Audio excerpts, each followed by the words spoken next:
lo hemos venido haciendo en las últimas cumbres, ¿no? Desde que el instituto se creara a fines del año 2009 y 2010. Tuvimos oportunidad con el Instituto Social de organizar una actividad en la cumbre de Asunción, la última cumbre en Montevideo con Oscar Laborde, con la gente de la Cancillería Argentina, con la gente de la Cancillería de Uruguay, Somos Mercosur. Organizamos en Montevideo también una reunión donde el tema de derechos humanos estuvo presente, donde analizamos las marchas de los procesos judiciales sobre Plan Cóndor. Y hoy también nos parecía importante poder estar presentes aquí y que se eligiera el tema de derechos humanos como uno de los temas de discusión en el marco de la cumbre. Y yo creo que es un momento, como decía el director del Instituto Social, muy importante para el Mercosur. La situación en Paraguay, el golpe de Estado en Paraguay, la crisis institucional que se genera en Paraguay, marca de alguna manera un enorme desafío para pensar el Mercosur, como también se decía, no solo como un espacio de integración comercial, económica, sino también como un espacio de concertación política, como un espacio que puede acompañar los procesos democráticos en nuestros países y contribuir a fortalecer la democracia y sostener a los gobiernos populares en la región. Va a depender de lo que se decida en la reunión de los gobiernos, pero fundamentalmente también va a depender de lo que se decida en el marco de esta cumbre social, porque la democracia y los derechos humanos se defienden desde los gobiernos, pero se defienden también fundamentalmente desde las organizaciones, desde los movimientos sociales, desde la posibilidad de organizar acciones de resistencia y de acompañamiento del pueblo paraguayo en lo que se viene a partir de la decisión del golpe de Estado. Yo creo que es importante pensar en el valor que tienen los derechos humanos en el proceso de integración. Muchas veces esto aparece en el papel, cuando se piensa en la Carta Democrática del Mercosur, en la Declaración de Asunción sobre Protección de Derechos Humanos, se enuncia que los derechos humanos son una condición fundamental del proceso de integración. Pero yo creo que eso tiene que ver no tanto con lo que se escribe en los instrumentos, sino con la historia común que compartimos los 4 países miembros del Mercosur. Una historia común atravesada por el terrorismo de Estado, por las violaciones masivas y sistemáticas de los derechos humanos, pero también signada, determinada por la resistencia activa a las dictaduras, por los esfuerzos de las organizaciones de derechos humanos por quebrar los cercos de impunidad durante las transiciones a la democracia. Estamos aquí, Estela Carlotto, que es quizá una de las líderes a nivel mundial del movimiento de derechos humanos.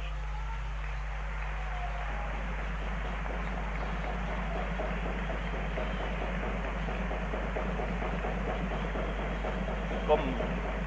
Martín Fresneda, el nuevo secretario de Derechos Humanos, que además de ser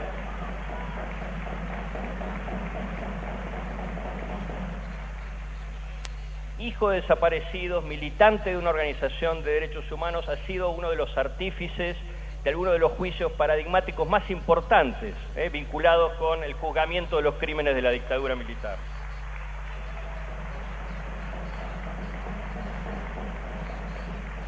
Y yo creo que la historia de ese juzgamiento, de esos procesos de justicia, marca la importancia de la organización, de la movilización social por la defensa de derechos. Sería imposible pensar el día de hoy en la reapertura de los procesos judiciales, en la posibilidad de meter presos a genocidas por crímenes de lesa humanidad sin el tesón, la persistencia, la lucha y la inteligencia política de las organizaciones de derechos humanos que históricamente, aun cuando este no era un tema de la agenda política, movieron la cuestión, la plantearon en los medios, en los tribunales y lograron que la cuestión estuviera en el centro del debate público. Pero claro, desde los movimientos sociales se pueden instalar cuestiones, pero se necesita decisión política. Y yo creo que esta es la otra pata importante para pensar en la vigencia de derechos humanos en el Mercosur. Los que venimos peleando en el tema de la justicia por crímenes de lesa humanidad sabemos que todos los esfuerzos que se venían haciendo, si bien eran importantes, no habían logrado esa reapertura hasta que en el año 2003 fue la decisión política del presidente Néstor Kirchner quien logró el impulso definitivo de los procesos y la reapertura de los juicios.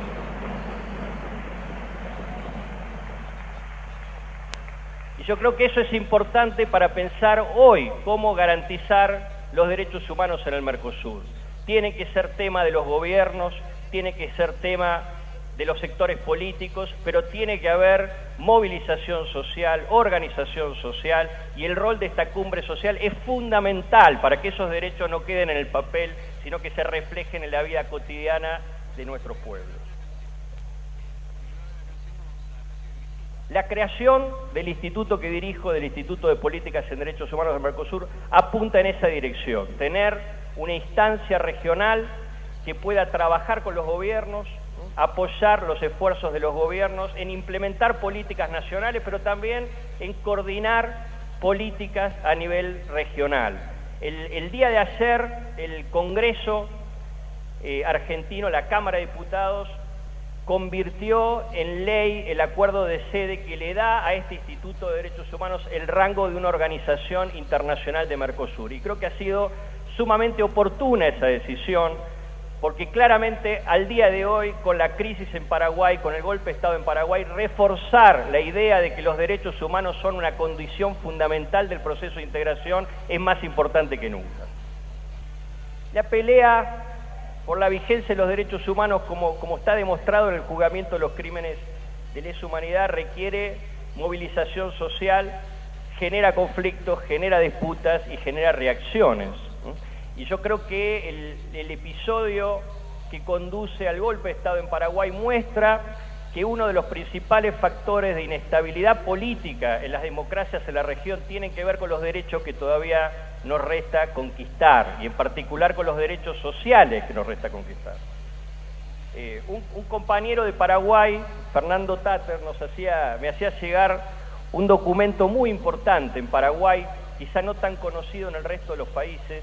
del Mercosur, que es el informe de la Comisión de Verdad y Justicia del Paraguay del año 2008. Fue una comisión que se genera también a iniciativa del nuevo proceso político que se abre con la asunción de Fernando Lugo y de un movimiento social que avanza y que logra el gobierno de Paraguay venciendo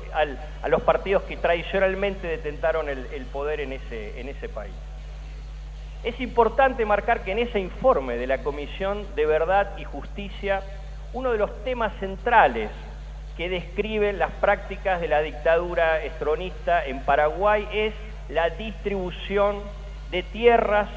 destinadas a los procesos de reforma agraria a sectores vinculados con el poder político de Paraguay. Hay un capítulo sobre tierras mal habidas en Paraguay entre 1954 y 2003, que incluye como uno de los puntos centrales de discusión la entrega de tierras que estaban asignadas al proceso de reforma agraria a personeros del régimen de Stroessner, entre ellos el ex senador Blas Riquelme, ¿no?, que adquiere tierras a través de testaferros, cuando claramente no podía entrar en el proceso de reforma agraria, y luego por vía de un proceso de usucapión adquiere nuevas tierras que eran parte del dominio privado del Estado, lo cual está claramente prohibido por la propia legislación paraguaya. En ese informe se señala muy bien la complicidad civil en el proceso de terrorismo de Estado en Paraguay y la trama económica detrás de la represión política y de la violación de derechos humanos, algo que ha sido lamentablemente un rasgo común del terrorismo de Estado en los 4 países de la región. Y paradójicamente las tierras que están denunciadas en ese informe como mal habidas son precisamente las tierras de Morombí, las tierras de Uruguatí, donde se produjo el desalojo que terminó lamentablemente con la muerte de 17 paraguayos y que fue uno de los temas que levantaron los senadores y diputados para avanzar en el golpe de Estado en Paraguay. Creo que este episodio marca claramente cómo los conflictos y la inestabilidad política en nuestras democracias tiene que ver con los derechos y en particular con los derechos humanos y los derechos sociales que todavía tenemos que conquistar. Y cuando hablamos de derechos humanos en nuestros países, nos referimos a avanzar en el juzgamiento de los crímenes de lesa humanidad y al mismo tiempo poder avanzar en la realización de los otros derechos que todavía tenemos que conquistar y que gradualmente empezamos a conquistar en los últimos años en nuestros países, particularmente los derechos sociales, los derechos colectivos, los derechos de los pueblos indígenas, los derechos de igualdad que tienen que ver con la igualdad de las mujeres, con los grupos de orientación sexual, con las identidades de género. Esos son todavía los temas pendientes que constituyen el desafío en materia de derechos humanos en los países de la región.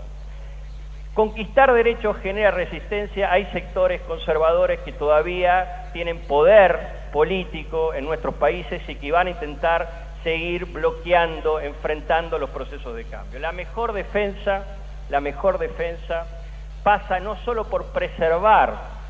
estos procesos políticos de transformación, por preservar a los gobiernos populares en los 4 países de la región, sino fundamentalmente por profundizar esos procesos, por ir más lejos, por avanzar en los temas donde todavía nuestras democracias no han logrado avanzar. La conquista de esos derechos es el mejor resguardo para el orden democrático en los países de la región. Y como decía Cristian Mirza, yo comparto esa idea. Creo que más allá de la decisión que tomen los gobiernos en la cumbre de Mercosur sobre Paraguay, aun cuando se avance en la idea de suspensión,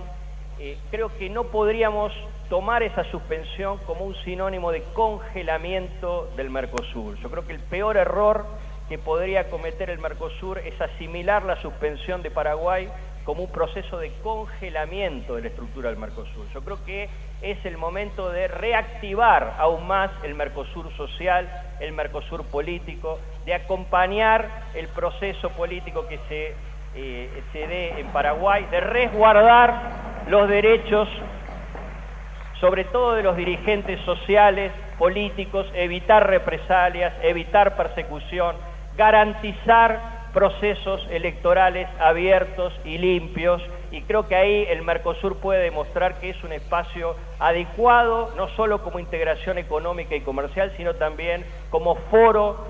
como comunidad política regional.